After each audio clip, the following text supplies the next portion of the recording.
Voici plusieurs détails présents dans les objets courants et qui ont une signification insoupçonnée. Commençons par un détail auquel on ne s'est jamais intéressé, mais qu'on a tous déjà aperçu, le trou à la pointe du capuchon des stylos de la marque Bic. Vous avez manié cet objet durant toute votre enfance et vous avez peut-être une fois ou deux considéré vaguement cette particularité insignifiante en apparence. En réalité, si les fabricants incluent ce détail dans leur conception, ce n'est pas pour la forme. Supposons que vous mâchiez distraitement le capuchon de votre stylo, et soudainement vous l'aspirez et l'avalez par accident. Il arrive malheureusement que ce fait se produise, le plus souvent chez les enfants. Eh bien, si le bout de plastique reste coincé dans votre gorge, vous aurez la vie sauve grâce à ce minuscule trou. En effet, il permettra à l'air de circuler un tant soit peu, vous empêchant ainsi de vous étouffer mortellement. Du reste, ce n'est pas une spécificité de la marque, ce sont des normes de sécurité internationales qu'il faut respecter. Cela dit, cette petite ouverture a encore d'autres utilités mais moins évidentes. Par exemple, elle empêche l'encre de sécher par l'absence d'air, ou encore elle facilite le glissement du capuchon en laissant l'air s'évacuer. À l'achat de certains vêtements, il arrive que les clients soient surpris de recevoir par la même occasion un échantillon du tissu dans une pochette plastifiée. Cela vous est peut-être déjà arrivé. Naturellement, les acheteurs sont curieux de savoir pourquoi ce fragment d'habit leur a été offert. Est-ce pour combler une éventuelle déchirure ? Pas tout à fait. Cependant, ces échantillons ont bien une utilité préventive. Ils permettent tout simplement de mieux connaître la matière du manteau, de la chemise ou de la robe achetée. C'est un moyen d'expérimentation à petite échelle. L'échantillon vous aide à trouver la méthode la plus appropriée pour laver en toute sûreté votre nouvel habit. Ainsi, vous éviterez de le dégrader. Parlons maintenant des chaussures les plus familières, les plus iconiques et les plus portées au monde, les Converse. Posséder une paire de ces traditionnelles chaussures est presque une nécessité lorsqu'on est au collège ou au lycée. Bien que les Converse soient passées de mode dans une certaine mesure, elles sont toujours vendues en quantité. Un objet si courant comporte pourtant un détail mystérieux intéressant à connaître. Vous ne l'avez peut-être pas remarqué, mais il se trouve des deux côtés de vos Converse, deux petits trous espacés de quelques centimètres. On peut croire d'abord qu'il s'agit d'un élément décoratif aléatoire, mais ce n'est pas le cas. Ces deux trous permettent non seulement de limiter la transpiration des pieds, mais elles ont aussi une fonction qu'on ne devine pas du premier coup, celle de mieux ajuster la chaussure à votre pied. En effet, ces deux trous sont placés à cet endroit précis pour que vous puissiez y insérer vos lacets. À l'aide d'une manœuvre particulière en introduisant les lacets dans tous les trous, à commencer par les deux trous latéraux, vous parviendrez à enserrer votre chaussure. Ceci dit, en guise d'anecdote, sachez que le mot Converse provient de la marque Converse Rubber Shoe Company qui a été créée en 1908 par un dénommé Marquis Mills. Si celui-ci a donné le nom de Converse à ses chaussures, c'est parce que sa mère s'appelait ainsi. Durant ces années, l'entreprise de Mills vendait des bottes dont les semelles étaient en caoutchouc antidérapant afin d'empêcher les glissades. Si vous avez des Converse, n'hésitez pas à expérimenter cette astuce, vous les chausserez avec plus de confort. Votre attention s'est-elle déjà arrêtée sur la forme d'une bouteille ? Vous aurez forcément noté que la partie inférieure est concave. Mais comme pour les cas précédents, vous n'avez pas cherché à savoir pourquoi. Vous vous dites que ce détail doit avoir son importance puisqu'il se trouve dans toutes les bouteilles de vin, hors quelques exceptions. Pourtant, le culot creux des bouteilles de vin a des explications et des origines intéressantes. Il faut remonter au IVe siècle pour trouver la première application de ce procédé. À cette époque, les techniques de soufflage de verre étaient rudimentaires et les fabricants de bouteilles avaient bien du mal à produire des fonds de bouteilles parfaitement plats. En outre, la concavité du fond stabilisait les bouteilles et il était plus simple de les poser sur une table. La méthode était donc plus pratique et plus profitable et elle s'est répandue à travers les âges. Aujourd'hui, le soufflage de verre a considérablement évolué, mais le creux des bouteilles s'est conservé. L'action de creuser le culot se nomme piqûre dans le jargon professionnel. D'autre part, cela permet une meilleure répartition de la pression du gaz carbonique dans les bouteilles de vin pétillant telles que le champagne. Vous avez déjà probablement constaté sur vos différents jeans des boutons en métal apparemment inutiles fixés à certains endroits. Vous souhaitez savoir à quoi servent ces ornements typiques des jeans ? Ne bougez pas, on va vous le dire.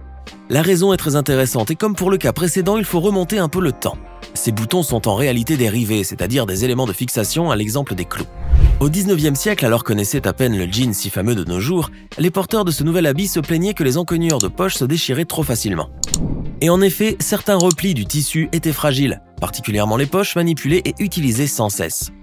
Le tailleur Jacob W. Davis, originaire de Lettonie, eut l'idée d'alors insérer des rivets en cuir sur les poches et dans d'autres endroits vulnérables. Il s'associa avec le couturier Lévi-Strauss pour breveter l'invention, car ses fonds propres étaient insuffisants. Après quoi, l'usage s'est propagé et les rivets sont devenus une caractéristique universelle des jeans.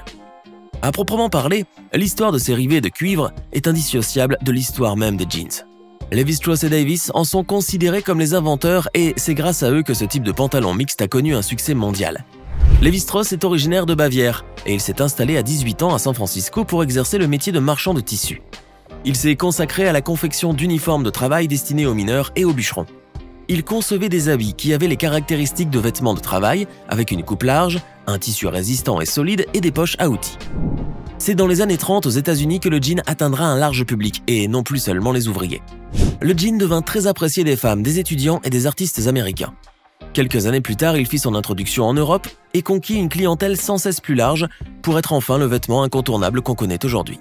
Pour revenir aux rivets, certes ils sont moins nécessaires aujourd'hui qu'ils ne l'étaient à l'époque de Davis et de Strauss, puisque les jeans s'usent beaucoup moins. Néanmoins, cet élément orne encore souvent nos pantalons.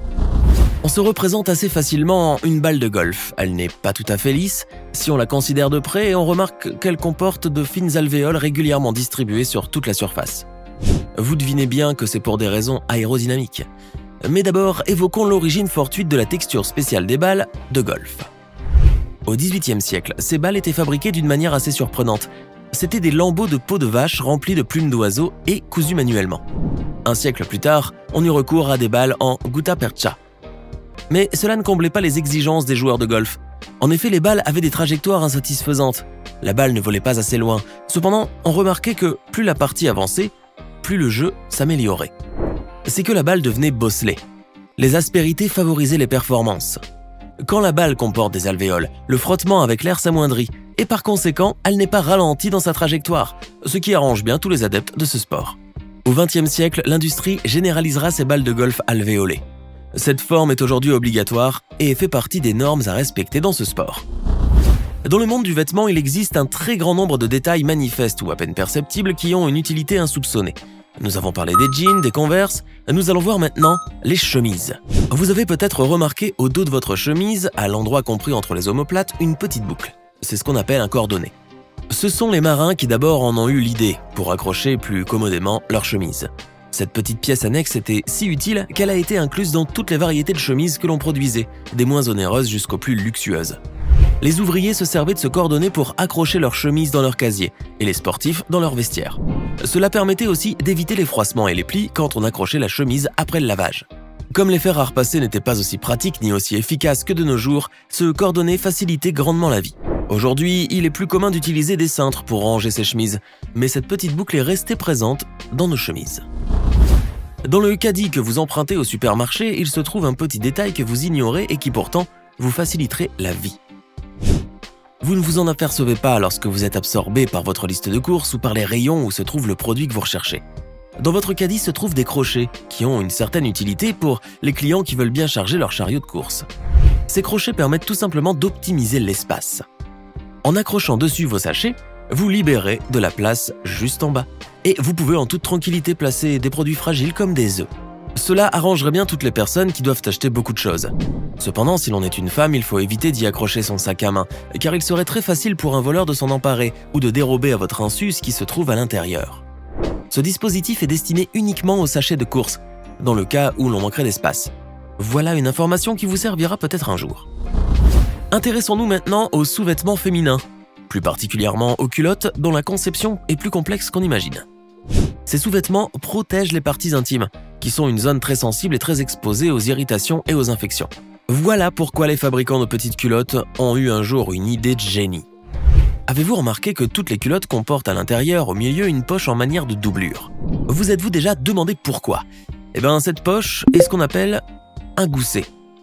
Il est généralement fait de coton et il empêche les frottements prolongés et le contact entre la zone intime et le tissu irritant, comme la dentelle par exemple. Ce gousset procure donc aux femmes une protection hygiénique sans laquelle les infections seraient plus fréquentes. Les enfants raffolent des sucettes et peut-être en êtes-vous friand vous-même. Si c'est le cas, il vous est sûrement déjà arrivé de remarquer à l'extrémité du bâtonnet blanc un petit trou après que vous ayez croqué tout le sucre coloré. Mais à quoi peut bien servir ce trou? Un indice de réponse se trouve dans le premier cas qu'on a vu ensemble. Tous ceux qui ont longuement mâchonné le bâtonnet après avoir avalé tout le bonbon se représentent assez bien ce petit trou.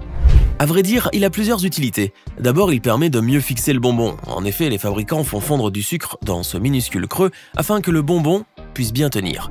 La seconde utilité est d'ordre sécuritaire, comme pour les capuchons de stylo. Cela empêche les étouffements accidentels dans le cas où les enfants avaleraient ces bâtonnets. D'ailleurs, si vous remarquez bien, tout le bâtonnet est creux, justement pour éviter ce malheur. Les bouteilles en plastique d'eau fraîche ou de limonade contiennent un petit détail que vous n'avez peut-être pas relevé. Ouvrez la bouteille et considérez le bouchon en plastique. Il y a un disque souple et transparent qui a le même diamètre que le bouchon et qui, selon toute apparence, est superflu. Ce disque n'a pas une utilité indispensable, mais mieux vaut qu'il soit là. Si vous l'enlevez, vous pourrez tout de même fermer la bouteille, mais non pas hermétiquement. En effet, si vous mettez la bouteille à l'envers, le liquide risque de filtrer à l'endroit du bouchon. Le disque est donc un élément bien utile lorsqu'on veut mettre sa bouteille dans un cartable ou dans un sac à dos. De plus, s'il s'agit d'une eau gazeuse ou d'un soda, ce disque assure la bonne conservation du gaz contenu dans le liquide. Maintenant, dites-nous dans les commentaires laquelle de ces significations anecdotiques vous a le plus étonné. Et n'oubliez pas de vous abonner et de cliquer ici pour regarder une autre de nos vidéos.